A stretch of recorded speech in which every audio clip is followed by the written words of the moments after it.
Bonjour tout le monde, ici Jean-Claude Audette de Québec. Comme j'avais mentionné il y a de ça un mois sur mon compte de YouTube, que je préparais une série de vidéos sur la bombe atomique. Et ce matin, j'avais commencé l'histoire de la bombe atomique. C'est sûr que pour arriver à la bombe atomique, ceci n'a pas été une tâche facile, là.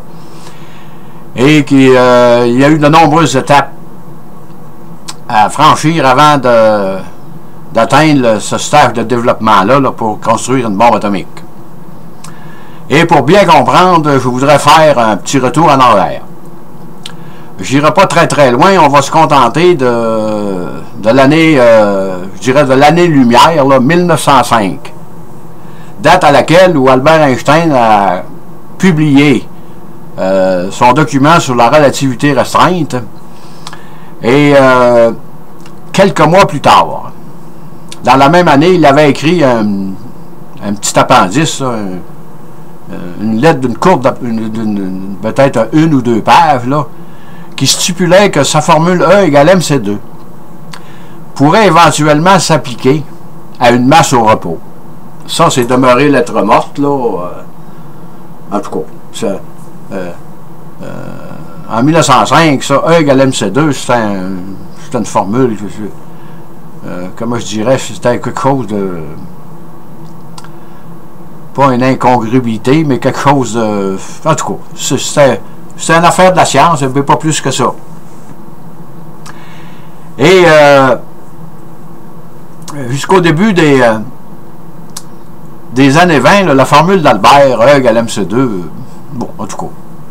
Mais là, des années 20, de 1920 à 1930, là, c'est là que la physique quantique a connu son développement majeur. Il y avait une Niels Bohr qui a commencé dans les années 10-12, là, mais la physique quantique, le développement de la physique quantique s'est fait à partir de 1920 aller jusqu'à 1930, là, quand De Broglie de la France a commencé à parler de superposition d'états, puis que Schrödinger, puis en tout cas tous ces types-là, Heisenberg en Allemagne, ont développé la physique quantique que l'on connaît aujourd'hui.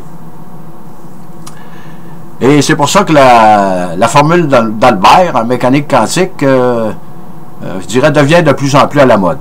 Sans pour autant appliquer là-dessus plus que ça. C'est encore considéré comme quelque chose de coudon. C'est ça, E égale mc2. Et là, je voudrais parler d'une brillante physicienne qui, malheureusement, a été presque oubliée de nos jours. C'est sûr que le monde scientifique la connaît, là, mais le commun des mortels ne connaît pas cette femme. Il s'agit de Lise Meitner. Lise Meitner, elle a travaillé de 1919 jusqu'en 1938 avec Otto Hahn, ça c'est un chimiste allemand. Et Lise Meitner était d'origine autrichienne et issue d'une famille juive. Et on relate que son père fut un des premiers avocats juifs de l'Autriche. Donc son père devait être brillant aussi.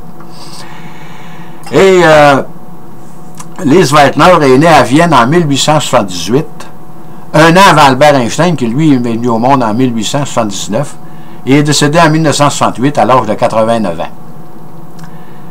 Et elle a travaillé à aller jusqu'en 1938 en Allemagne. Mais comme on le sait, en Allemagne, il y a beaucoup de Juifs qui ont quitté l'Allemagne parce que c'était dangereux pour eux autres, là. Mais elle a agi de façon, on dirait, low profile, là. Elle était concentrée dans ses laboratoires avec Otto Hahn, puis elle travaillait dans le domaine de la physique, là, puis elle demeurait effacée là, pour pas qu'on attache d'importance à elle. Mais en 1938, là, Otto Hahn puis quelques autres l'ont convaincu qu'il fallait qu'elle quitte l'Allemagne parce que c'était trop dangereux pour elle. Et Otto Hahn lui avait remis une bague qu'il avait eue de sa mère, là, je pense qu'avec un genre de diamant, là, qui si jamais avait de la difficulté à quitter l'Allemagne, que ça pourrait servir de sauf-conduit éventuellement. Mais elle n'a pas utilisé cette bague et elle l'a rendue à Otto Hahn après la guerre, je crois. Et elle a atterri aux Pays-Bas pour finalement se rendre à Stockholm. Mais elle et Otto Hahn ont toujours resté en contact là, au sujet des sciences. Et Otto Hahn avait bombardé des... lui, c'était un chimiste. Avait bombardé des noyaux d'uranium, puis il avait constaté que le noyau se fracturait. Et ça donnait du barium et du krypton, et il y avait l'éjection de neutrons, là, et il y avait beaucoup d'énergie qui semblait sortir de là-dedans. Mais lui, il ne comprenait pas trop ce qui se passait. C'est Lise Meitner, pour la première fois, a interprété qu'est-ce qui se passait à l'intérieur de la matière. Et elle a compris que la différence, la perte de masse à l'intérieur de la matière était égale à mc2.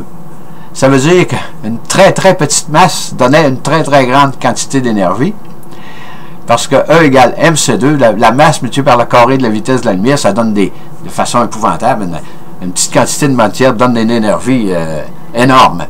Et c'est elle qui a compris ça, la première, et qui a émis ce commentaire là-dessus. Et qu'est-ce qui s'est arrivé? C'est qu'après avoir compris ça, là, ça s'est répandu dans le domaine scientifique, cette affaire-là. Meitner a trouvé ça, puis avec Hans, puis bon. Apparemment, il y a de l'énergie énorme, puis la formule d'Albert est cachée là-dedans, puis ça marche. Donc, 34 ans plus tard, on réalise que la formule d'Albert Einstein est cachée à l'intérieur de la matière, mais ça devient une réalité.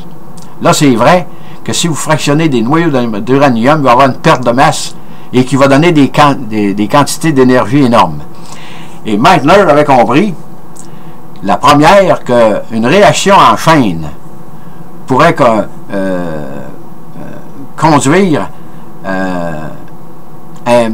une explosion énorme, un potentiel d'explosion énorme, parce que si vous prenez des noyaux d'uranium qui se fractionnent tous en même temps, ça va donner une quantité d'énergie épouvantable.